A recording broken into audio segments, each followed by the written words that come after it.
Hey there, Aubrey. Welcome back. How's it going today? Yes. Hi, Lindsay. I'm great. How are you? Good. Glad to be here talking about IELTS, helping our students get that 7 or higher. Yes. And we So, got a really yes. interesting question that we are diving into today. So, Lindsay, I'm going to ask you to start us out. What do you think is more important for your IELTS writing score, grammar or supporting your ideas well? Well, you would think it would be grammar, right? You would think I'm taking an English test. I have to study grammar, but there's actually some catches there, which is why it's so important to study strategy and understand how the examiner scores you. Yes. So Absolutely. yeah, It's not that easy of an answer. So I'm excited to dive into this. Let's first read the question that we got, and then we're going to provide a lot of details today about the scoring system, because that's one of the most important things, is that you really understand what the examiner is looking for in your IELTS essays. 100%. So Aubrey, I'll go ahead and read the question. All right. This is from W. Jack. What should I do to get a high band score in the writing section? Should I focus on constructing good main ideas or focus on grammar and make it simple? Great question. It is a great question, right? And there's actually a lot here because, of course, you need both, right? Yes, you're being scored on your grammar, and you are also being scored on your ideas for the task response score. So the question really is about what should you be spending your time on? And in order to know that, you need to know how much time you have, and you need to understand how these scores are calculated.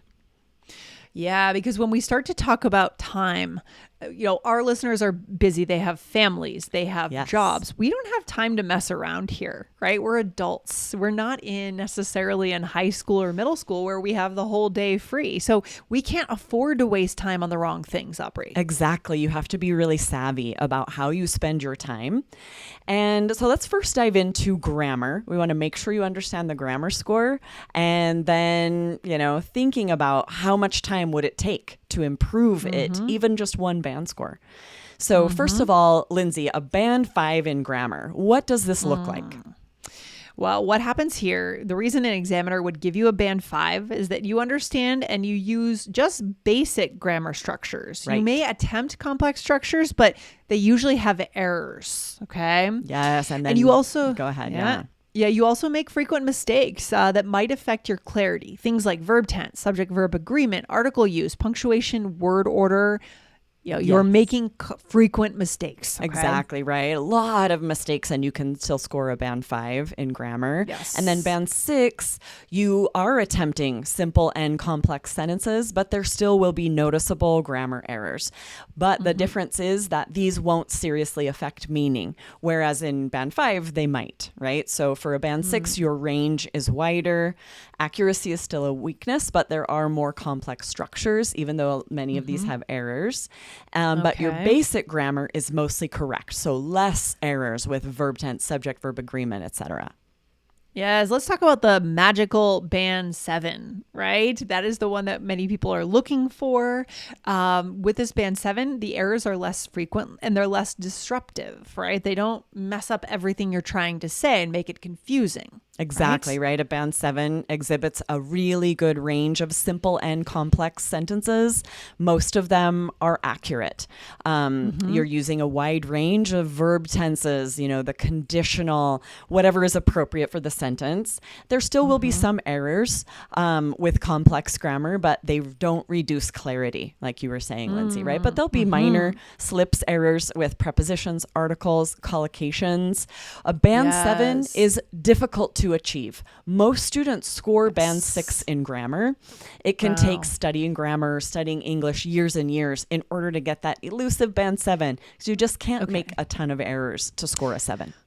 So then what's our advice to our listeners, Aubrey? I mean, how should we be increasing our grammar score? What should we be doing? Yeah, because this is a lot, right? It can take up to a year to increase your grammar score 1 band. If you're at a 5 now, it might be a year to get up to that 6. And if you're at a 6, it could take a year to get up to 7. Yeah. And most people don't spend a year studying for IELTS, right? Most people don't have that kind of time. Most people don't have a year. Exactly, right? And if you're doing nothing but studying grammar, these other scores, grammar is just one of 4 scores. And if that's the only one you focus on and these others are low, you still won't get the overall 7 you need. So this is why you've heard us say quite a bit. Many students focus too much on grammar. That can't be the only only thing you're thinking about, right? Grammar books won't be the most useful thing for you. No. Instead, we recommend that you learn grammar as you build fluency in English. So observe the correct grammar that you're hearing while you listen to English, that you're seeing while you read English. And as you build fluency, consistently improve in all of these areas for your grammar.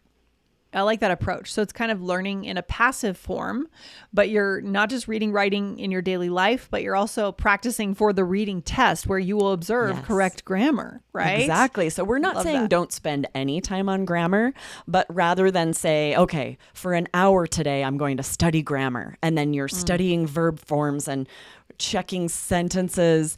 Instead, as you are building fluency, observe the correct grammar. Pay attention to it, right? Don't just listen to a podcast passively. Spend maybe 10 minutes of that time really paying attention to the grammar that's being used by that podcast host. And that's how you're improving your overall grammar level. As you're improving fluency and improving test skills, right? Even taking our course, you will see correct grammar in the course, in the writing samples, in the reading assessments. And that's another place to observe that correct grammar. So it's a more passive form of listening, Aubrey. I like that idea. Exactly. Yes. All right, Aubrey. So what else do we need to know? This idea of supporting ideas. Tell us about it. Yeah, so because it can take up to a year to improve grammar scores, it is often better to focus on the other scores, especially if you don't have a lot of time. So supporting ideas is a big part of the task response score. That's not all it is, right? Your opinion has to be clear and consistent, right? There are other things that are involved with the task response score. Because if you present an opinion or a main idea with no support, with no explanation, examples, or details, your task response score will still go down. So it's about working smarter, not harder, like you said, Lindsay. You're busy professionals. You're busy. We want to make sure that you are making the most with all of the time that you have.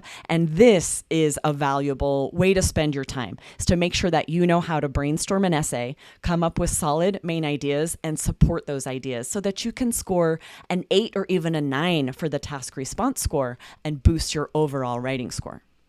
Yeah, I love it. So let's talk a little bit about task response. What does a band 5, 6, and 7 actually look like when it comes to your task response score? Because that's really what you're talking about with supporting ideas, right, Aubrey? Exactly. Yeah. So opinion aside, right, we're focusing on supporting your ideas, which is part of your task response score. And you might score band 5 or 6 in task response if your argument seems undeveloped or unclear. There aren't examples. So let's first look at a band 5 in task response. What does that look like, Lindsay? So the candidate presents some main ideas, but they're limited and they're not sufficiently developed. So there may be some irrelevant detail as well that was just kind of thrown in there. Yes, and we often see this when there are too many ideas. Maybe you're brainstorming and you think of a lot of really good ideas, but then there's no time and no room to support any of them, to provide that interesting detail, those examples, to sort of prove to the examiner that it's a good idea. So you just kind of throw it in there, right? Exactly. That's what people are doing when they get the band 5. What about band 6, Aubrey? What are people doing when they get a band 6? Yeah, so for band 6, there are relevant ideas given, but again, they're insufficiently developed. So you're not going to see a lot of irrelevant details for band 6, or you're going to score a 5, right? Everything is on topic, but some of your ideas don't have enough detail, don't have examples. So this will happen if you, in your conclusion, if you throw out a new idea. We'll see students do this sometimes. That's not covered in the body paragraph. So there's no detail. Oh, no. You can't score higher than a 6 when that happens. Yeah, we definitely don't want to do that. Don't know why we would do that. Yeah, let's stay away from that. And then the magic 7, right, in task response looks like this. The ideas are extended and they're supported with examples and reasoning. So we're getting all the things we just didn't see in 5 and 6. Exactly, right? We have those supporting details. We have examples so that every new idea in your essay is supported. That's when you're scoring band 7 or even higher. These other scores, task response, vocabulary, you have the potential to get at 8 or even a 9 on these scores, which would pull, even if you score a 6 on grammar, this would pull up your overall score. What else do we need to know today, Aubrey? Well, we want to show a couple of quick examples. So, for example, if the examiner decides that your ideas are unclear or vague, right, this means they're too general, they're underdeveloped. So, for example, if you're asked about technology, Lindsay, give us an example of a couple of sentences that are just too general, not developed enough. Yeah, this here is very broad, right? Too general. Technology is beneficial. It helps people a lot. I mean, what am I really saying there? It's not specific. Exactly. Right? The examiner is left thinking, what kind of technology are you talking about? Who does it help? Who are people, right? We need those supporting details of what exact technology you're talking about and who it helps. And I think the word people or the word a lot are both two triggers that should trigger and tell you I'm being too vague. Yes, right? Absolutely. Good point. Right. And then little or no support for ideas means no explanation, not enough examples, or no reasoning, right? We're just throwing out ideas. So Lindsay, give us an example if your topic is education, something that would just be unsupported. Okay, here's a no support answer. Education is important. It should be better. Teachers must work hard. Ugh. Right. Way too broad. Yeah, so we're seeing opinions here, right? But there's no explanation, there's no example. And often we will see a student write sort of a full paragraph that's just sort of these general ideas, not getting specific, not providing specific examples. And then sometimes when I'll talk to a student, they'll say, well, I didn't want to use details from my own life.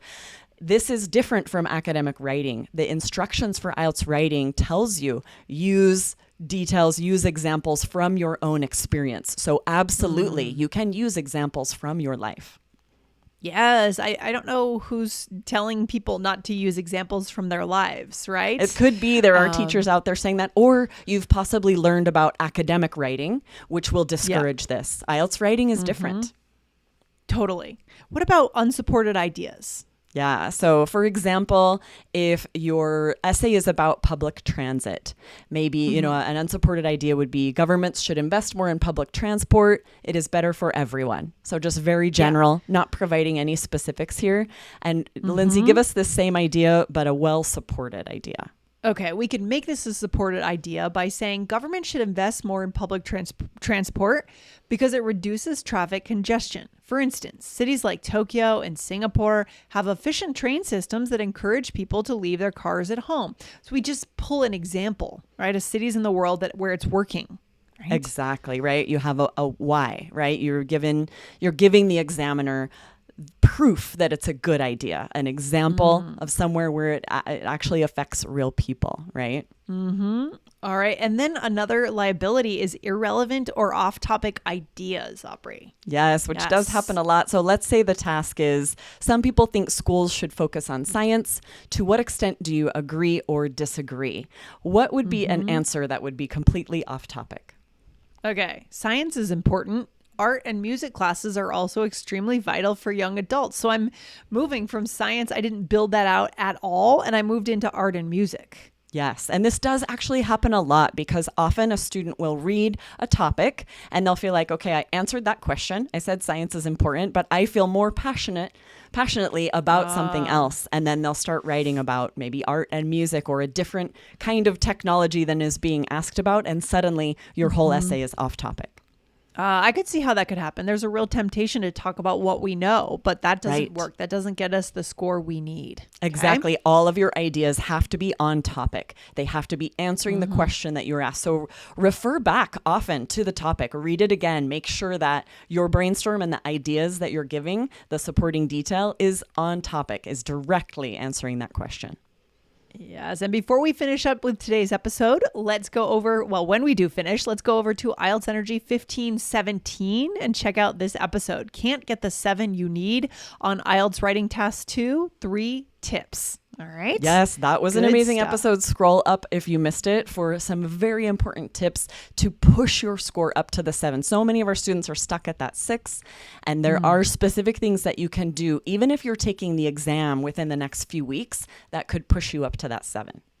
Yes. Aubrey, any final takeaway for our listeners? We covered a lot of good stuff today. Where should we leave them? Yeah, the bottom line is if you have to choose one or the other, you don't have a lot of time. You need to make sure that you are able to support your ideas in writing test 2. Most likely, for the average student out there, you're going to score a 6 on grammar. There's not a lot that could be done in the next few weeks to push that score up, and that's okay. That's learning grammar, improving grammar is going to take some time. But if you know what the examiner is looking for that task response score, make sure you can support your ideas to get a higher score in that section. It's all about being a smart person, smart candidate in the way Absolutely. we prepare, Aubrey, right? It's not who studies the most, it's who studies the smartest. So that's it right there. Absolutely. I feel like you guys need that framed on your wall, right?